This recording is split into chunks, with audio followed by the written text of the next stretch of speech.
one of our favorite running backs in this class goes off the board in the 3rd round to the Tennessee Titans, who I absolutely despise, by the way. But Ew. nonetheless, Tyjae Spears, this one, as Nathan has said 50 times already, is juicy.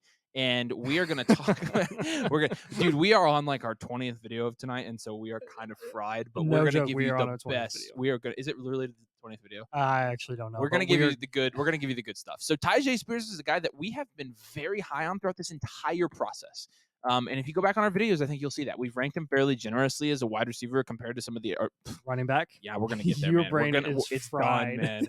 Compared to some of the other running backs in this class, and now he gets respectable day 2 draft capital in the NFL draft. He's 5'10", 200 pounds out of Tulane. He is just under 22 years old. He has a 28.8 BMI. His 40 time was 4.59, which is in the 50th percentile, but his pro day was 4.54, so believe which one you want to. He's got great burst, however, and when you're looking at what he did last year at Tulane, he had 229 rushing attempts for 1,581 rushing yards and 21 total touchdowns to go along with 22 receptions and 256 receiving yards with an 8% target share. So with Tyjae Spears, let's go ahead and talk about this first. What do you expect from Tyjae Spears long-term in Tennessee, knowing that he's going to be sitting behind Derrick Henry, at least for this year and probably next year as well? I'm sorry. It is just way too early to tell for me. I am really, really happy that Tyjae Spears got this draft capital. It definitely bodes well for him in the future. However, that doesn't mean that if he, if he doesn't really pan out and the Titans don't like what they see over the next year or two with him, they can easily draft another running back that's more talented than him, because there will be way more talented running backs coming in the future classes than Tyjae Spears specifically, who, by the way, has already torn his ACL once in college. I really, really like him as a prospect. I really, I guess I hope he does well from a fantasy perspective, but I kind of hope he sucks now that he's on the Titans. Just kidding. Not really. I have no issue with him, but I do hate the Titans. But with him, like, here's my thing with him. So Hassan Haskins is dead officially. I don't know if anyone ever thought he was something or was going to be relevant in Dynasty, but he was a depth stash. He was rosterable. Now I don't think he really is. Tyjae Spears has taken that place. I think this means for Derrick Henry, it's going to be this year, and then he's going to be gone. He's not going to be in Tennessee next year, and that will really be Tyjae Spears' chance to deliver. And for him this year, I mean, I don't think, unless Derrick Henry gets injured, I don't think he's going to do crap. I really don't.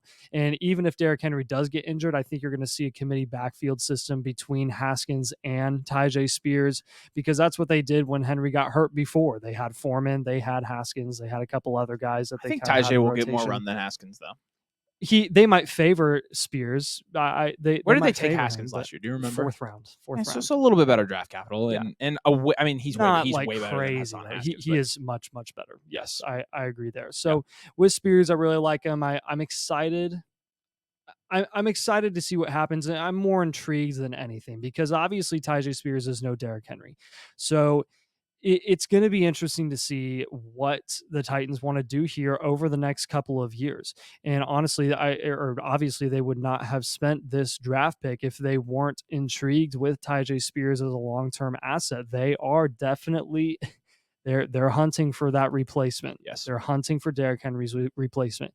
And that does not mean that they're hunting for another Derrick Henry, but they are hunting for another talent. Tyjae Spears could be that talent. And he does offer skill sets that Derrick Henry just wasn't very great at in that Titans offense. He was a bruiser. He was a boom or bust guy every single run. He'd get 2 yards or he'd get 10 plus.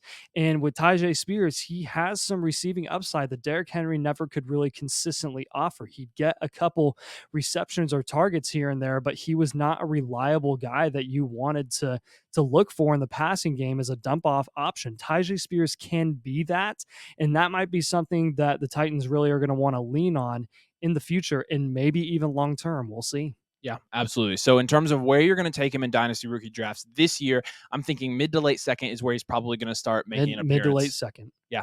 I would not go any further than mid right now. Second.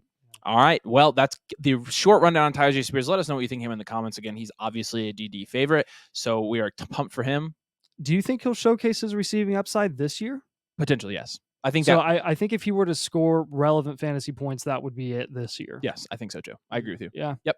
All It's right. got to be. Make sure you like the video. Make sure you're subscribed to the channel. We're coming out with rookie content like this all off season. So make sure you're subscribed to get that as soon as it comes out. As always, we appreciate you guys watching. Thanks for joining us, and we'll see you later.